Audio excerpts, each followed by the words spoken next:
3 of the Shell Ultra Nationals. They're racing and getting away smartly as they went off was in fact Glenn Seton. Going with him is Peter Brock, and then of course the 2 JPS BMWs. Jimmy Richards and Tony Longhurst. Johnson got away to a good start as well. So too did Denny Holm as they tracked down to the right-hander of the carousel. And it's the 21-year-old who leads Brock. Then the 2 JPS BMWs doing it nicely. Larry Firth's up on the inside, and Dickie Johnson in there with Allan Grice and George Fury to keep them company. An absolute sellout crowd at Lakeside Raceway as they come down towards the Dunlop Bridge. Seton, Brock now moving to the outside for the challenge as they come down to Hungry Corner for the first time as the rest of the field goes by. What a huge start from Glenn Seton in car number 15. Peter Brock tucked in behind in the number 6 car, the older of his 2 Mobile Dealer Team Commodores. Jim Richards flying in behind him in 3rd place. Then Longhurst. Perkins has come up very quickly, and so too has Dickie Johnson. It looked as though Allan Grice made a fairly ordinary start. They come down along the Shell starting straight. End of lap number 1, 59 to go. Across the strike, and Glenn Seton leads it from Brocky. Then coming up smartly, the first of the JPS BMWs. Allan Grice starting this race with very, very hard compound tyres to go the distance. Dickie Johnson looking good, giving some concern here to Larry Perkins as they come out of the carousel. But they're like the Stars. They make their way down through Shell Ultra High Sweeper towards the Dunlop Bridge. Brock covering his tracks well, keeping the BMWs at bay. And in the meantime, Glenn Seton leads the high-speed race parade down into Hungry Corner. Jim Richards just lurking underneath the back of the 1,325 kilogram Holden Commodore. Of course, the BMW much, much lighter, something in the order of about 350 or 400 kilograms. And these are the cars that were tipped as being a real worry up here this weekend. They're light, they're quick, they're nimble, they're strong under brakes, and they don't knock their tyres around. And this race will run for almost 1 hour.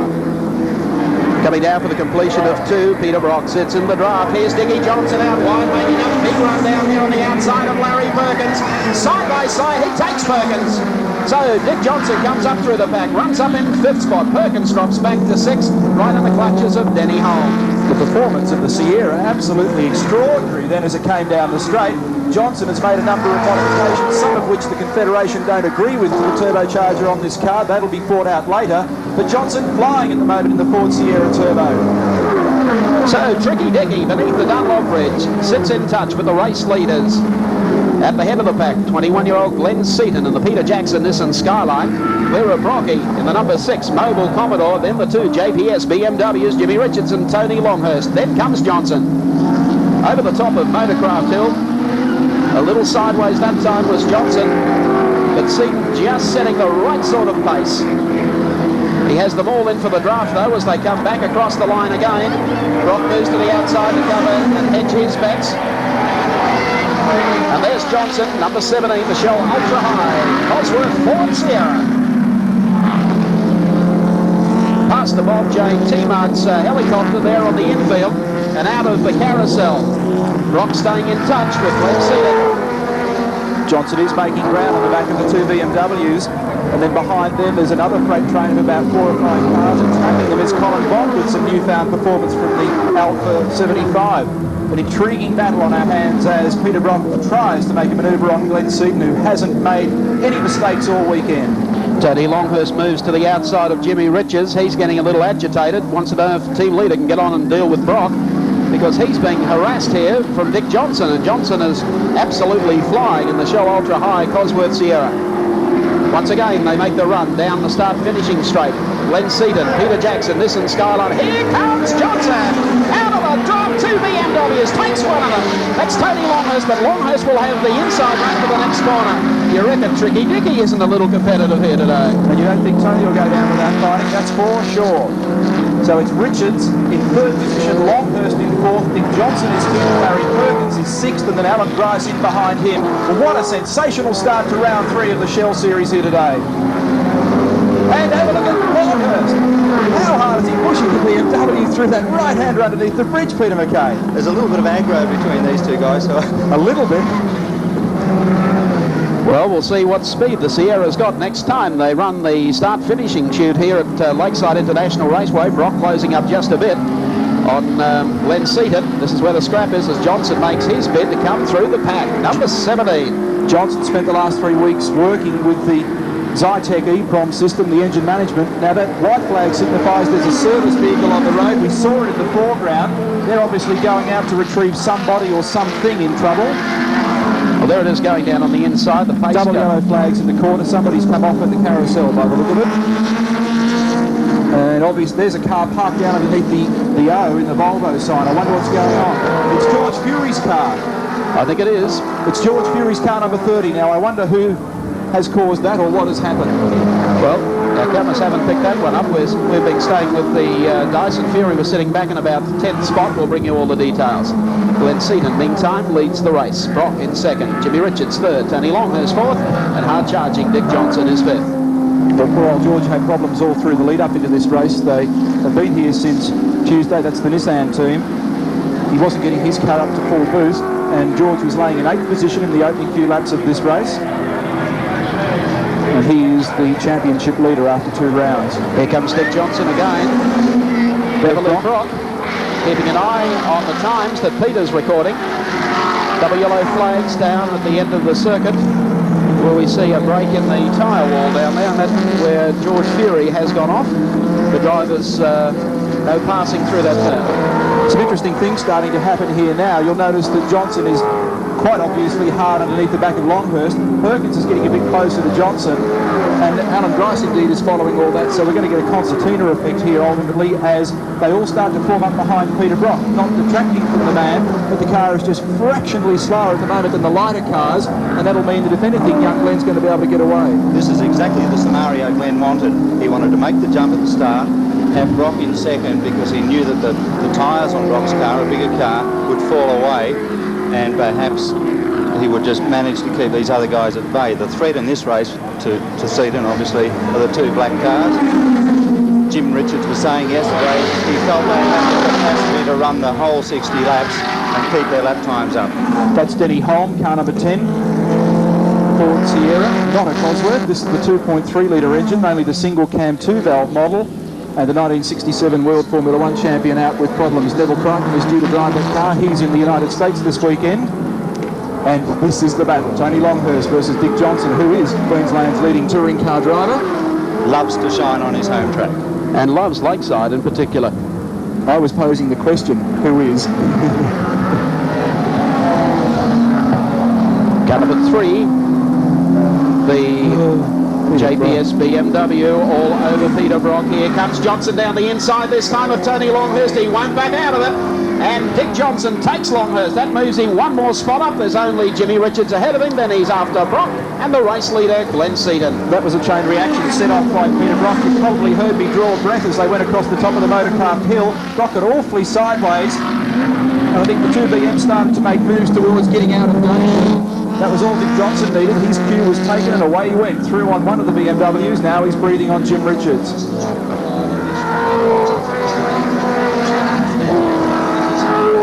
Larry Perkins behind this bunch. Allan Grice behind him in turn.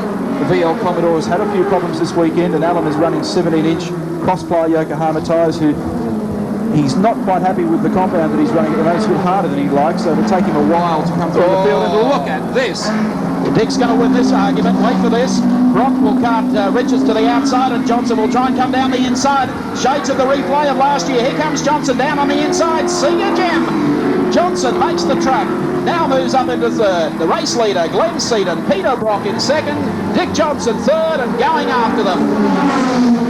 And the Queenslanders in front of us have gone absolutely berserk at this. And what great driving from all 4 not to exchange paint. I'm quite sure the reaction here has been better than if Wally Lewis had walked across the lake. They come out of the carousel. There's Brock. He tried to hold it down. Johnson sits in the draft.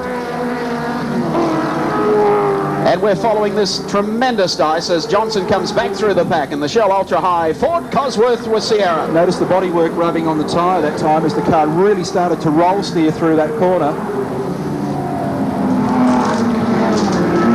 They come up to the top of Motorcraft Hill. Tremendous race going on here for round 3 of the Shell Australian Touring Car Championship. It was George Fury that went off early in the day. He's back in the pits. He's quite okay. We'll talk to him a little later. Once again, they come onto the start-finishing straight. Glenn Seton, lap number 10, working it strongly. Johnson coming down the outside of Brock. How wide has he got to go on the grass? It passes him. Johnson now up to second and stalks the race leader, Glenn Seton. What a drive. Well, that's just out and out horsepower. The car seems to be cornering only as quickly as the other cars, but it is squirting in a straight line. Certainly picked up a whole host of horsepower since the Simmons Plains. Oh, look at the tyre starting to rub on that guard again. Real smoke coming from the back of the car as he lurched around the outside of the Golson BMW 635. This is going to give the scrutineer something to think about. Dick Johnson coming up to the top of Motorcraft Hill. Georgie Fury is back in the pits, and with him is our Colin Young. An explosion inside the car. What happened, George? Well, I was just braking for the bottom corner of the carousel there, and the whole car seemed to explode inside, and it started burning, and all the bits and pieces inside the car started to burn,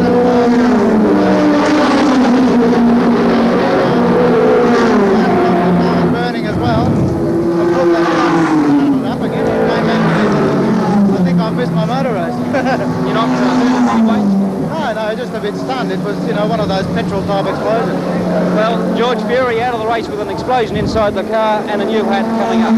What a race we've got going here as Jimmy Richards puts the pressure on Peter Brock, pushes him wide, and Longhurst comes through, almost clips the front of Brock's car. There's a 1-2 through on the inside. They're doing plenty of racing. Tremendous stuff. We're getting some fantastic racing out of this round, because while all that was happening, Larry Perkins comes up and passes Brock. And keep in mind that Grice is running very, very hard compound tyres. Don't be surprised if he comes into it just a little later. He's sitting in behind Brock at this stage. They work the start-finishing straight yet again with Seton, the race leader, Dickie Johnson running in second. And there's the gap, the race leader, and it's shrinking all the time. That was a great piece of driving by Larry Perkins in the NZ Connectors Commodore there as well, because he used his opportunities very, very well and stuck through on Brock, and Brock, if anything, is now falling into the clutches of Allan Grice. It really is hard to keep an eye on 7 or 8 of Australia's top drivers battling in this way. Look, the most fantastic thing being the amount of passing we've seen and how close they've been running. There's been no biffing and banging. They're just doing it as hard as they can. Just look at the way the car's working beneath the Dunlop Bridge. There's Perkins in the NZ Fluid Connectors Commodore. Brock sits behind him, and Grice now moving up right behind Peter Brock as they go to the top of Motorcraft Hill, work their way out of Shell Ultra High Turn, and down the roller coaster they come. Coming through the turn and working the front straight away. Here's Dick Johnson sitting in behind. And in race cam, of course, Allan Grice is now tagging Peter Brock, making it up through the pack, coming down to the right-hander at the carousel. There's Grice, Bob Jane T-Mart's Commodore. A new V8 model Commodore, having its first outing here today at Lakeside International Raceway. They crest the top of the hill and work their way down to the Dunlop Bridge. Greg Hansford, meantime, sits on the tail of Allan Grice, so we have a real race going from first to 10th spot.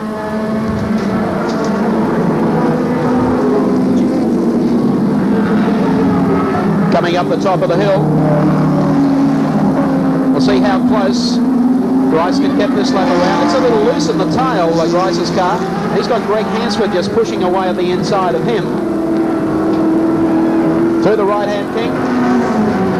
There is the place dice as Dick Johnson comes up on the tail of Glenn Seton and putting plenty of pressure on Seton. Johnson, the dark horse in this field. Top driver here in unofficial practice on Friday, beaten by the weather yesterday. Seton finds another turbocharged car in his mirrors, and it's not a Nissan Skyline, it's Ford's new Cosworth Sierra. Well, how much faster is Dick Johnson than everybody at the moment? This is an extraordinary performance from the Queenslander in car 17. He is charging through the field. Can it last? They're working their way to the top of Motorcraft Hill. Look for the pull-out next time as they come down the start-finishing straight. Over the top, down the roller coaster. Here comes Johnson, sits in behind. We'll get the draft pull through this turn. See if he's got horsepower to burn as they come out. I think Seton has really got the pedal to the metal, so to speak. Lap 15 as they work the front straight of Dick Johnson. The crowd goes wild with excitement. He pulls up on the outside and takes Seton. Dick Johnson from behind now leads. There is the view of our secondary race cam in Seton's car as he trails the race leader, Dick Johnson of Queensland, into the carousel. Fantastic stuff. Johnson, number 17, comes out of the bend. The place here at Lakeside has erupted. You can actually hear the people above the noise of the motors. Queensland's favourite son. It's been a long time since Dickie Johnson led a round of the Australian Touring Car Championship. I just wonder, Mike, whether Dick has in fact bolted on some soft tyres for this race, and that would explain his speed. Could well. Down the roller coaster. Listen to the crowd. Queensland's own is out in front and running away. Let's recap the placings for you. Race leader, Dickie Johnson. Go get him, Dickie. Glenn Seton is second. Richards is third.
Welcome back to Lakeside International Raceway. Position still the same. Dick Johnson of Queensland, car number 17. Opening the gap over Glenn Seton in car number 15, the Peter Jackson Nissan Skyline. Then, of course, the two JPS BMW M3s running side by side. And Larry Perkins, one spot back behind them, Brock, and, of course, Allan Grice. We detailed earlier a purge, I guess you could call it, yesterday. A lot of people very interested in the turbocharger and aspects of the turbocharger on Dick Johnson's car. Scrutineers moved in yesterday and sealed some components. That is the subject of an eligibility question. However, Johnson says no problems.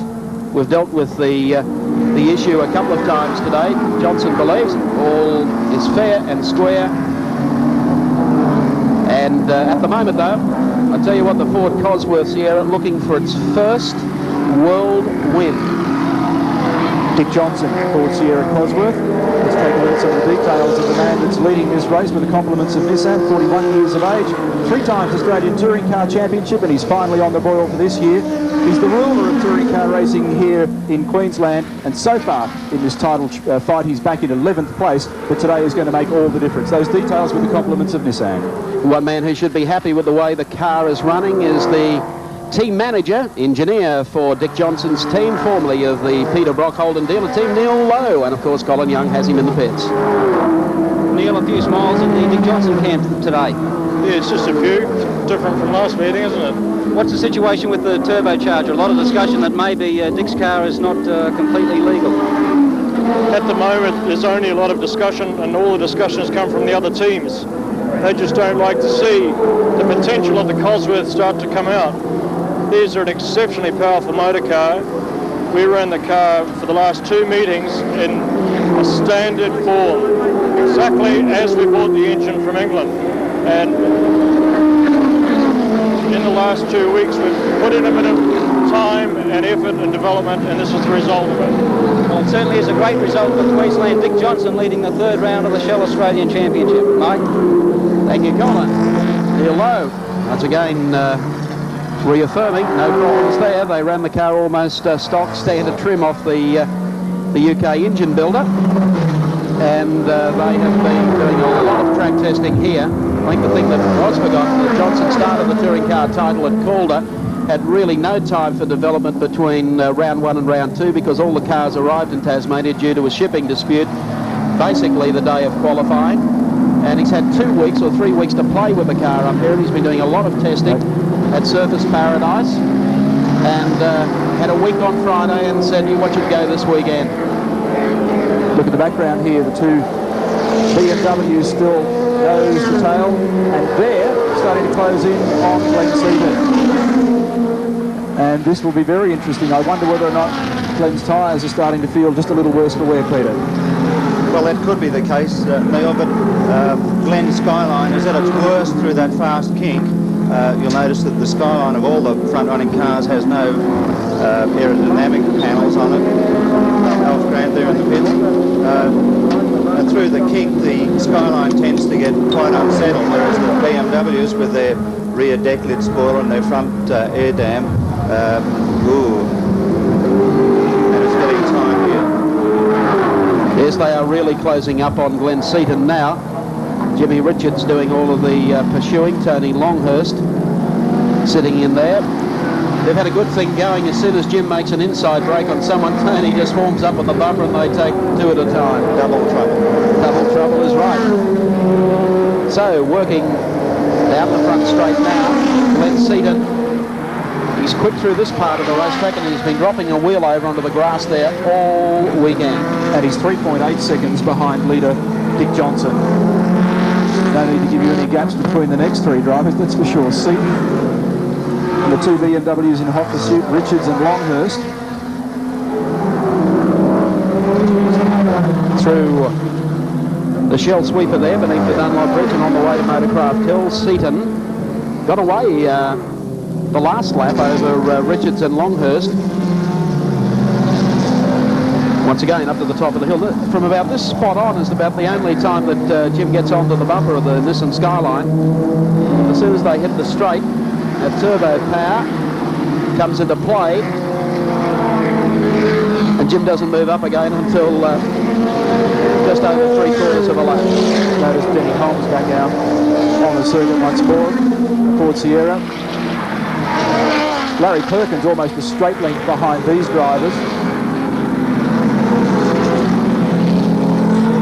Peter Brock behind him, and Allan Grice still sitting in behind Brock. Another thing is that I think Greg Hansford is gradually starting to close the gap just a little on those drivers.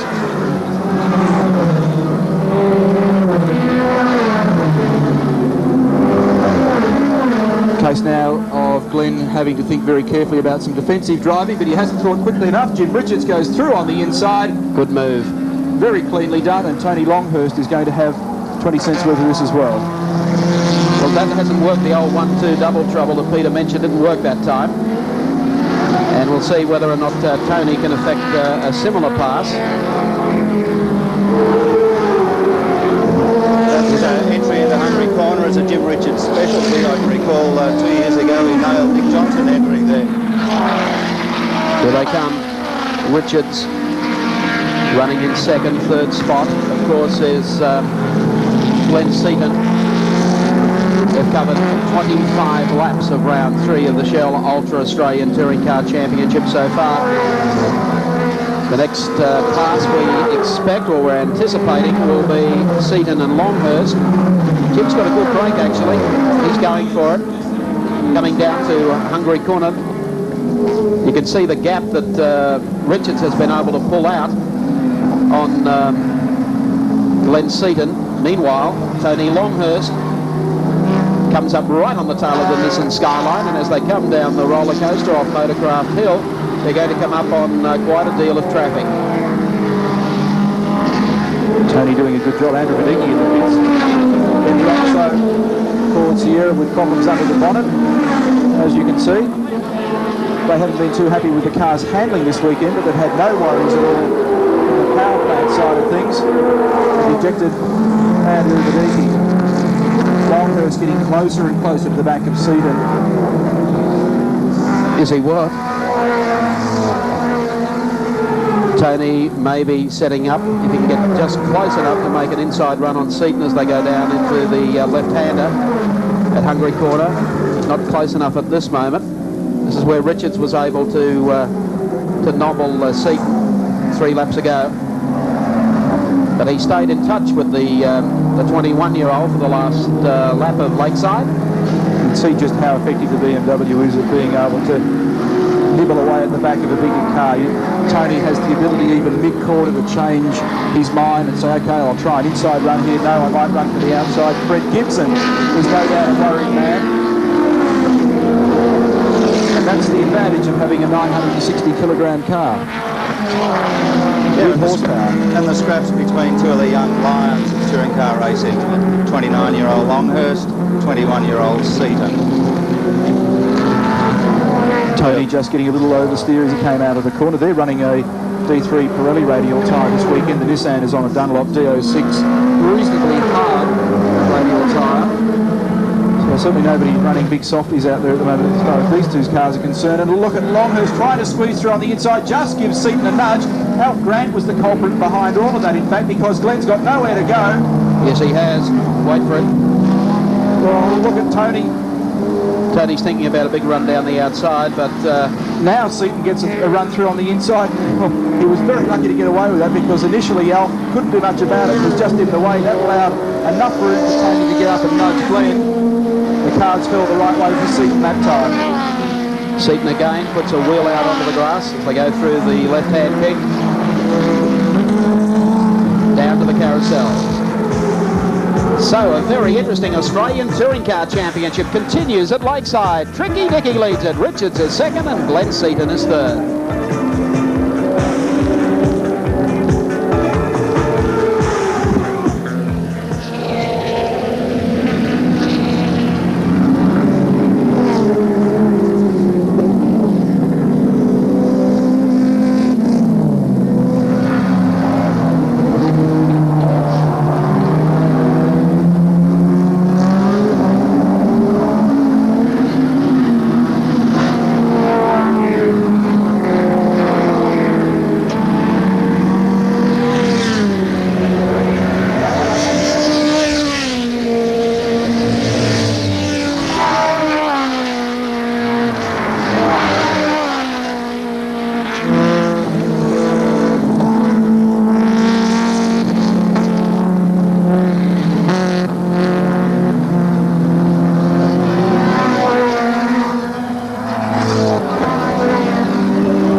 Lakeside International Raceway, lap 30 of 60.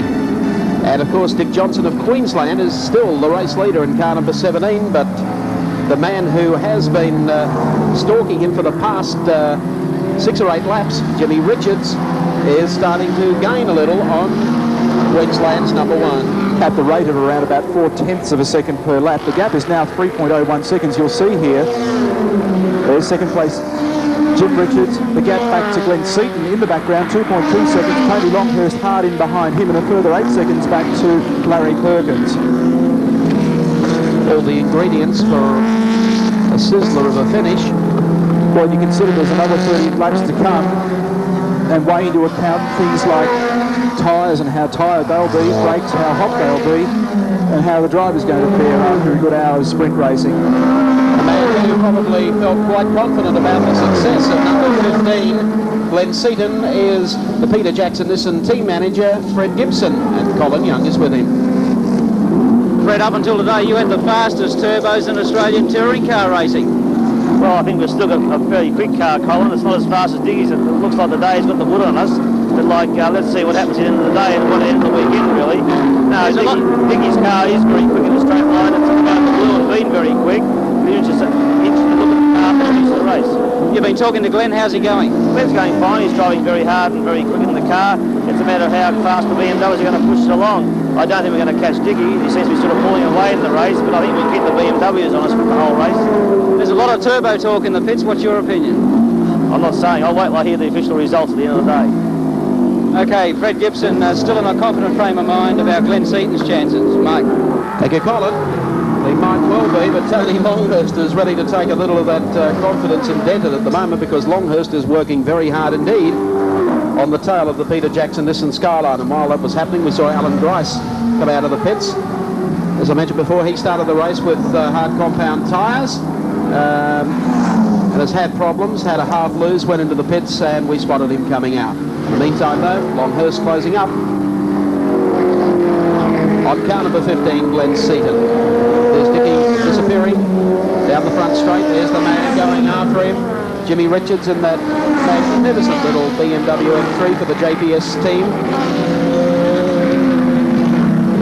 What a fantastic little touring car the M3 is, despite all the problems of the opening round of the Bernie Eccleston's World Touring Car fracas in Italy.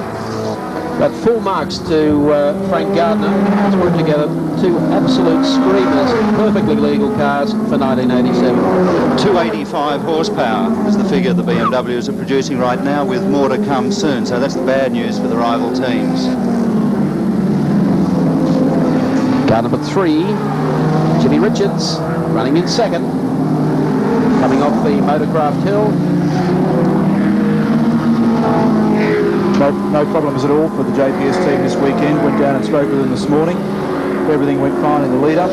Very happy with their cars. They hardly did any laps of practice at all, and they were one of the later arrivals at the circuit during the week. And look at this, problems for Dicky Johnson. Johnson goes into the turn, and Jimmy Richards straight around the outside. Johnson slowed appreciably down on the inside line as they were approaching the turn, and has eased off completely. So maybe Dick Johnson's race has been run. Yes, Johnson's race has been run. Jimmy Richards, car number 3, the JPS BMW team, takes over the lead in round 3 of the Shoal Ultra Australian Touring Car Championship. Johnson limping back towards the pit area. That should now move Glenn Seton up into second and Tony Longhurst third. Certainly a big burst of pace from Dick. A shame for everybody here in Queensland, probably the biggest crowd that I've ever seen at the circuit. But he has now proven that there is performance in this car, and the development's there. You've only got to keep working with it, and that's something that'll keep him smiling for a while, and indeed his sponsors. Look at this battle for second place now. Glenn Seton currently second, Tony Longhurst is third, and Tony is working very, very hard. Glenn wisely covers his tracks a little as they go through the right hand of the Volvo carousel.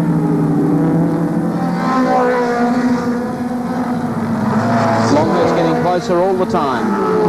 This time last year, Tony was driving the 325, a 6-cylinder version, and bowled a bit of a wind on the top of the track down there. And there's Dick getting out of his car. and he ripped the sump off the BMW, which probably turned everybody's cars inside out. Let's hope that things work out a little bit better for him this time. Dick talking with brother Dave. Dino Johnson, one of the men responsible for putting together this big effort by the Johnson team. We'll be having a talk with Dick in just a second, but in the meantime, Richards leads, Glenn Seton in second, and back behind them, of course, Tony Longhurst and Allan Grice, who, of course, is down a lap because of the pit stop. I'd say he's gone in and come out maybe with some softer rubber on, because he's been able to hang in behind them for the last half lap. There's Grice, pictures from race cam. He's just going to make life that much more uncomfortable for Tony Longhurst. Well, knowing how much these two love one another, this should be entertaining. These two had a fracas on, I think, 1984 in a battle over the Alfa series. But we'll come back and have a look at this battle later on. Something a little more interesting at this stage is just what did happen to Dick Johnson. Cole Young has the answer. Dick, out of the race, what's the problem? Well, actually, Cole, I thought we'd make a bit of a race of it this weekend, being our own track and all. So we turned the wick up. It was giving us 1.8 bar of boost. It's great stuff, mate, because you can blow away in a straight line, which is the way the Commodores have been doing it all the time. So I thought, well, the old Henry can go past him any day. And unfortunately, the teeny little turbo that they got just couldn't hack the pace. But we know how to fix the problem, and we'll fix it before next race. Been a lot about talk about your turbo today. Is it legal? Mate, I reckon around about midnight tonight might show whether it's legal or illegal. I reckon we got a really good case, otherwise we wouldn't have put it on the car. Okay, Dick Johnson, great drive early in the race, but he's not going to win today here at Lakeside in front of his home crowd. Mike? Yes, Cole. Bit of a pity, really, to see Dick out, but look at this race, the scrap continuing between second place Glenn Seton. The man right behind him, of course, is Tony Longhurst and Grice in there just to make life unbearable for the pair of them, particularly if he can get a straight line shot at them. Try and pull back that lap and go chasing after the leaders. Here's Grice. Sitting right in behind Longhurst.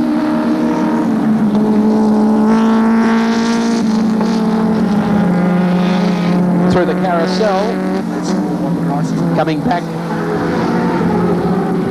down towards the Dunlop Bridge. Seton has handled the situation here beautifully. He's been under a lot of pressure for maybe 20 or so laps. Has come on a treat, hasn't he, Mike, in the last 12 months. When he first got into the big league, a few of his the more experienced drivers were prepared to take exception to some of his aggressive driving, but I think he settled down and really matured as a race driver. He certainly has done that. A chip off the old block. His dad should be very proud of him. As he said earlier in our Park Royal Pole Sitters recap, that when his dad was winning Bathurst, young Glenn was in a bassinet at Mount Panorama. Sorry, Mike. Just had confirmation through that Allan Grice's problem was indeed tyres, and he's gone in and gone for a softer set of Yokohama cross plies. And that's got the Commodore back on the board once more. This might work in Glenn's favour. Having Allan Grice in your rear-view mirror will probably disturb Tony Longhurst a touch, and that could allow Glenn just to creep away.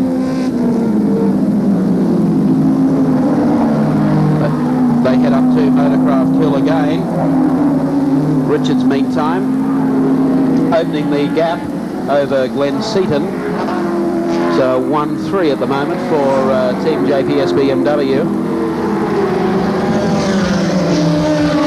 As they go across the line, it's lap number 40. And Jum Orchards for JPS leads it. Glenn Seton is second, and No Baloney Tony is third.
of 60 for round 3 of the Australian Touring Car Championship, and double trouble for Dick Johnson's Shell Ultra High team today.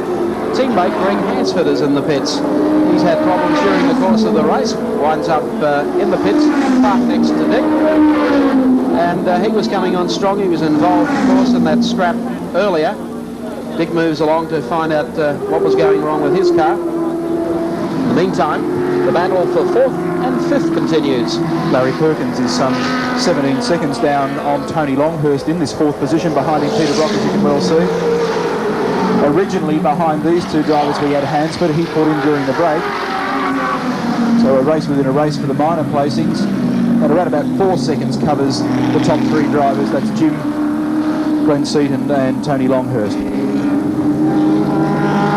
Out of the carousel. It's been quite a week for Peter Brock, as we've detailed this week.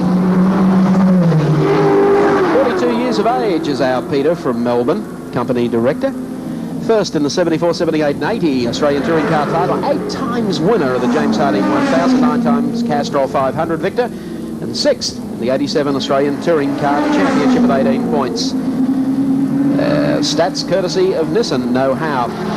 And Peter Brock knows how this week. The number 6 car was originally assigned for Gary Scott of Queensland, but Pete found himself without 0.5, his regular ride, on Thursday when Scotty was bedding in some brakes and a motor. He gave it the Errol Flynn touch, straight off the racetrack and into the wall, demolished the car, and Scotty is a spectator today. Crocky takes over the number 6 car. Not doing too bad at all, running 5th on the road at the moment. Brock's gone for a very hard suspension setup, realising that this was a 1-hour race, and he didn't quite know how to prepare for it.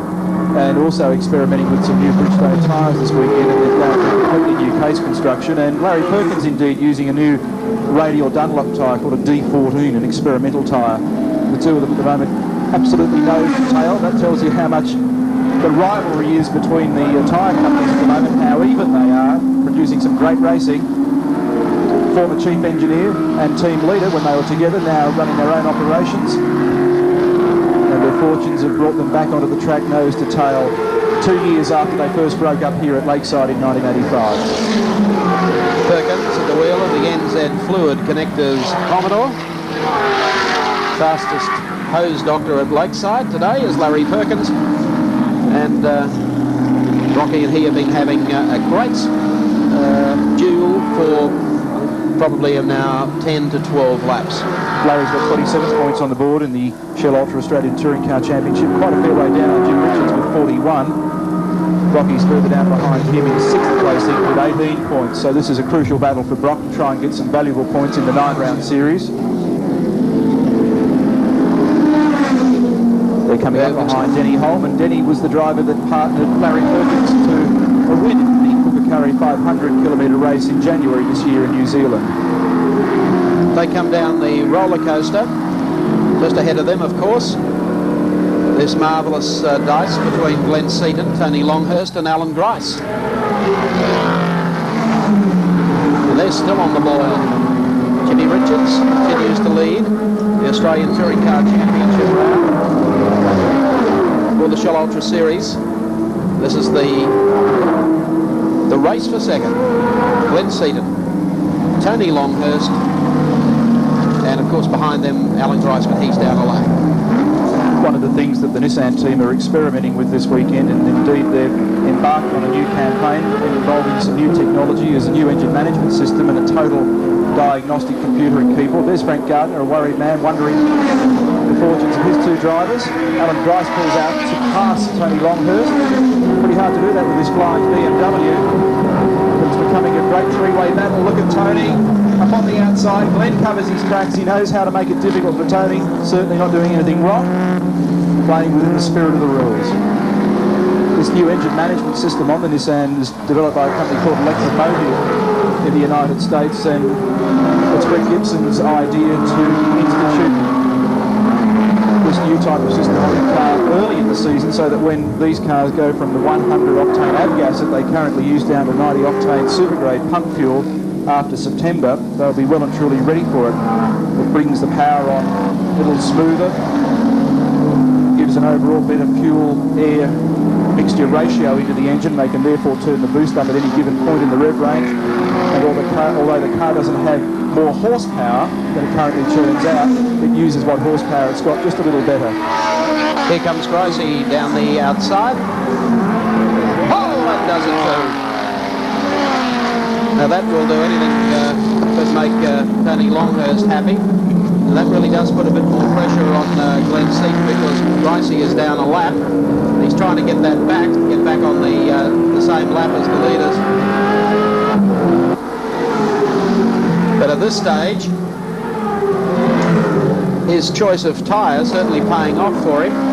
The only problem being that he had to take a pit stop to change them. Started off on a hard compound. Just ahead of them, of course, is Colin Bond in the Caltex Team Alfa Romeo, the Turbo 75. They've had a lot of work done on this car, and by gee, it's improved its performance this weekend with an additional 50 or 60 brake horsepower, thanks to Joe Beninka in Melbourne, one of the Alfa specialists down there. We've seen his brother Dominic perform very well in sports sedan racing. Allan Grice coming out from behind Glenn Seton, trying to unwind the lap. Great shot from Seven's race cam. Unusual to see Glenn having a dab on the brakes through the kink, and he runs very wide, almost gets this out in the dirt, up behind Bondi. That's the sort of pressure that race drivers come on and under. They have to consider the guy in front, the guy alongside, and the guy behind. A dizzy young man, 21-year-old Glenn Seton. A bigger intercooler on the Alfa now, and far more first on the car in the first two rounds. And he's holding these drivers at the moment, and Grice is really starting to serve. This is a part where Grice has a lot of trouble getting some 420 horsepower to the ground. Motorcraft hill, the run down, it's not too bad, although the car gets very skaty at the bottom of this run. It's a real roller coaster. We'll see whether or not Glenn's on the brakes again as he goes through the left-hander down the bottom. Perhaps he just was a little uncomfortable with his turn in as they cross the line this time. It'll be 10 laps to go. The V8 horsepower of the Commodore just working very nicely for Allan Grice as they go through the kink. Glenn has a look at the passenger side of the Bob J. T-Mart's entry, and Grice manages to unwind himself from at least Glenn Seton, but he's still got a job to do on Jim Richards. They exit the turn now.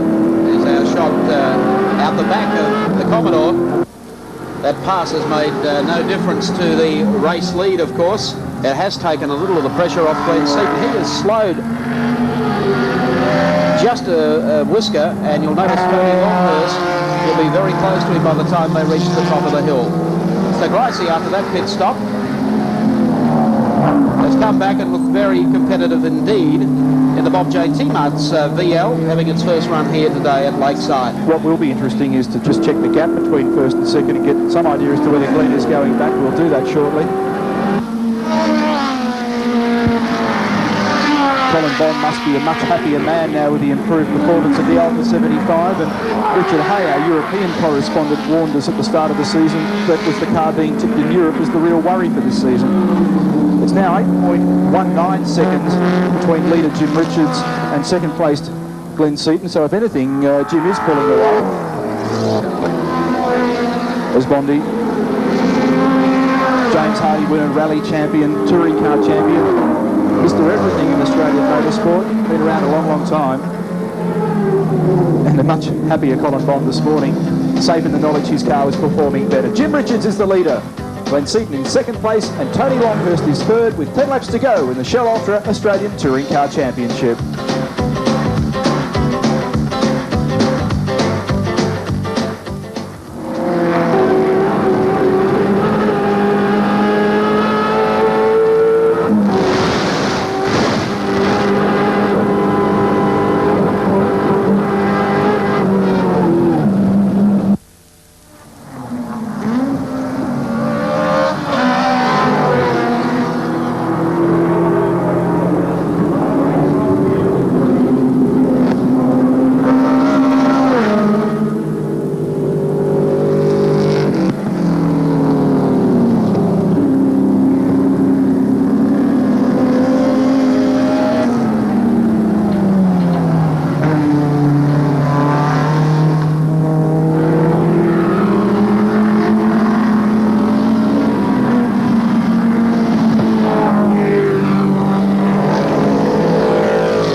54 of 60 laps now completed for round 3 of the Shell Ultra Australian Touring Car title at Brisbane's Lakeside Raceway. The man leading the fleet at the moment is Jimmy Richards in the JPS BMW, the new M3. The car, of course, that dominated the opening round of the World Touring Car Championship 3 weeks ago at Monza, Italy. What a formation, 6 of them across the line, and 6 then disqualified, which gave the win, of course, to Alan Moffat and John Harvey. But Frank Gardner has persevered with his M3s, and of course the 2 team drivers, Richards and Longhurst, and will be rewarded, it would seem, here this afternoon at Lakeside,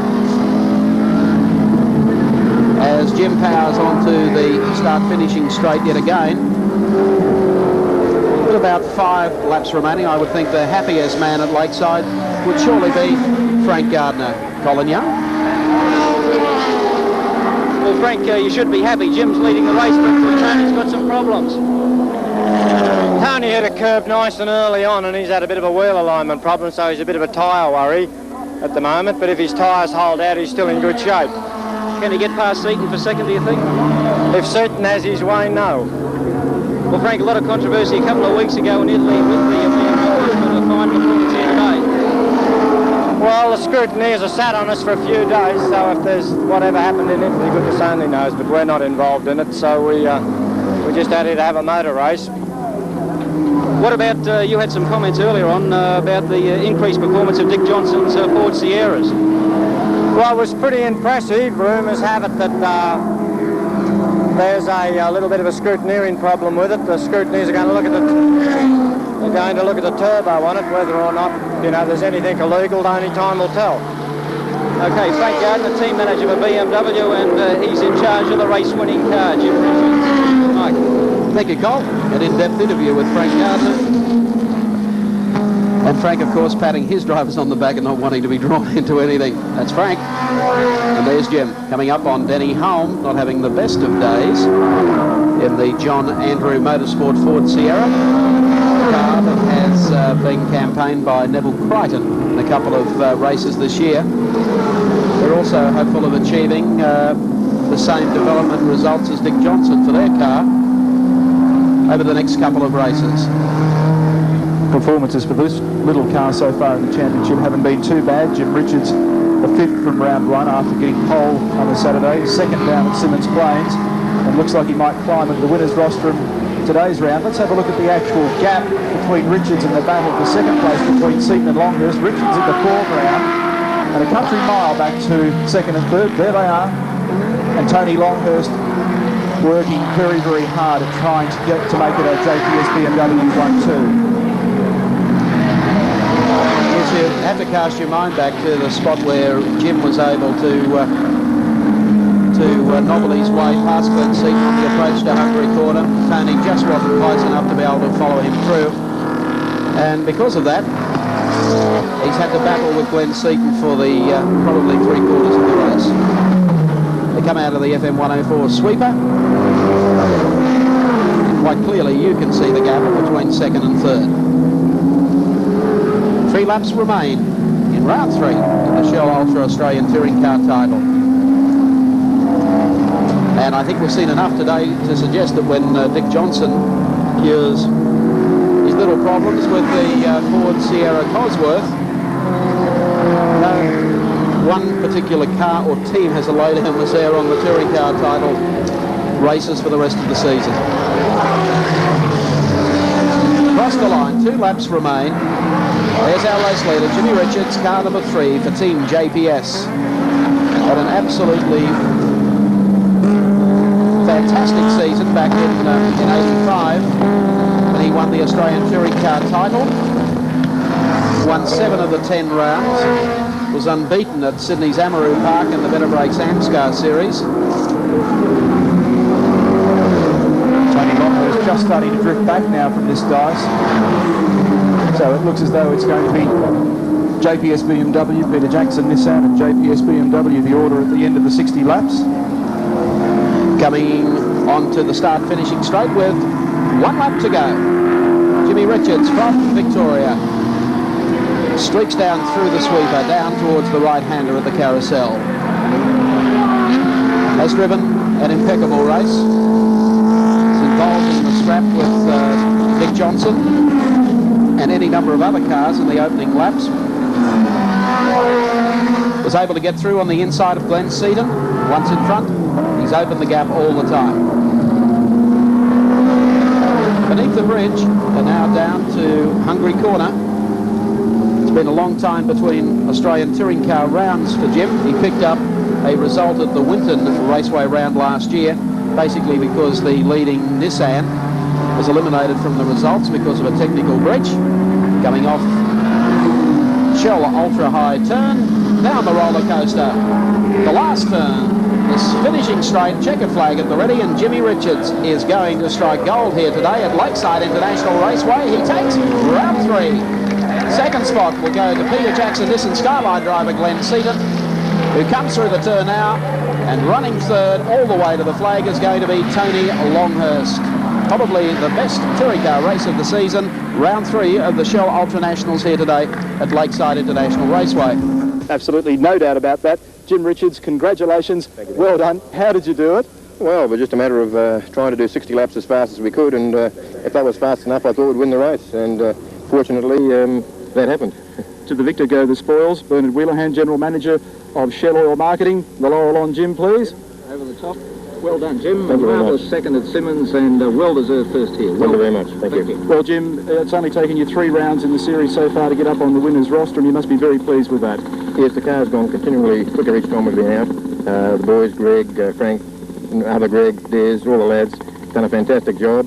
The car is getting better and better. Hopefully we can keep going. What about Dick Johnson? Wasn't that a stunning performance? It was very good, but I thought maybe towards the end we'd pick up again because he seemed to be going a little bit quick early on. I didn't think he could sustain that pace, but I don't know what happened. Obviously he had trouble, but no, I was quite confident from the start that we could win it. Car pull up in good shape? Ready for the next round. Super 100 MP8.